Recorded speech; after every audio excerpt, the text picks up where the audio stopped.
So today we're going to tackle a really big question. What actually is heritage? Is it just some old building we put a fence around, or is it something more? We're diving into a powerful critique from Cần Thơ in Vietnam that's going to make us rethink everything we thought we knew about preserving the past. The piece we're looking at today kicks off with this absolutely beautiful line. There are lands that live by memory, not just the present. And that one sentence just sets the whole tone, doesn't it? It's this idea that the real identity of a place, its soul, isn't just what you see standing today.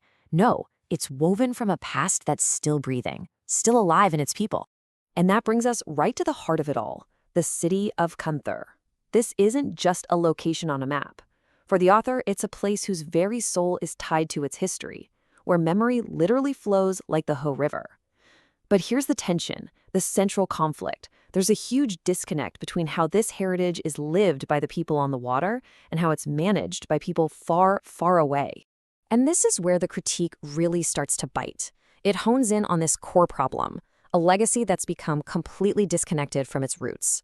The first target of this critique? A very particular kind of person, what the Vietnamese call the armchair politician. Chính, khách, lông. Is just so sharp, so perfect. It's the anchor for this whole argument about power. It literally means armchair politician, but the meaning packed into those words goes so much deeper.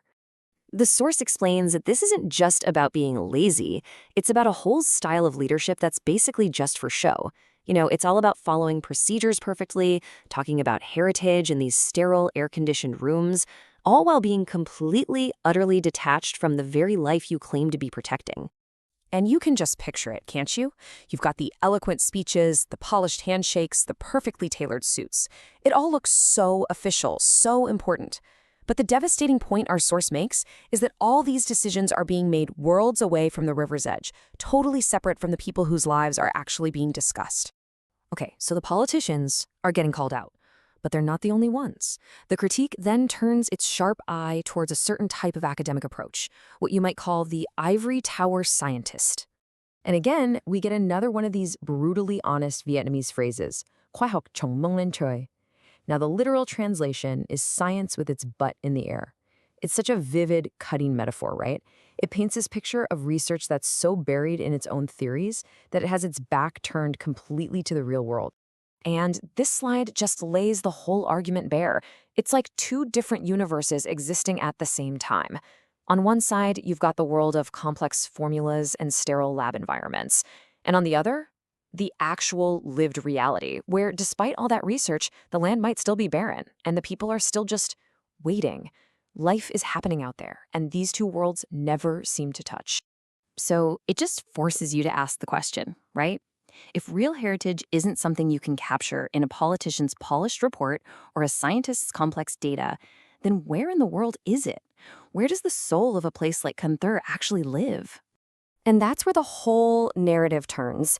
The resolution, the answer, isn't about looking for a problem to solve from a distance. It's about shifting your gaze and finding the heritage that's already there, living and breathing in the rhythm of daily life. And this right here is the absolute heart of the matter. True heritage is not in reports or speeches. It lives in every oar stroke, every drop of the Ho River. See, heritage isn't a noun, a static thing to be studied. It's a verb. It's an action. It's found in the flow of everyday existence. So what does that living legacy actually look like? What does it sound and smell like? Well, it's the beautiful, noisy chaos of the Gaidong floating market. It's that quiet, simple moment of an old man sipping tea by the water. It's the sound of kids laughing on the shore, the brilliant colors of the fruit boats. It's the simple, unglamorous, absolutely beautiful pulse of daily life. And this leads to a pretty profound conclusion, doesn't it?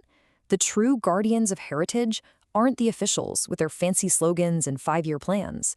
They're the ordinary people who live that heritage, day in and day out. They preserve it not because it's a policy, but because it's their life.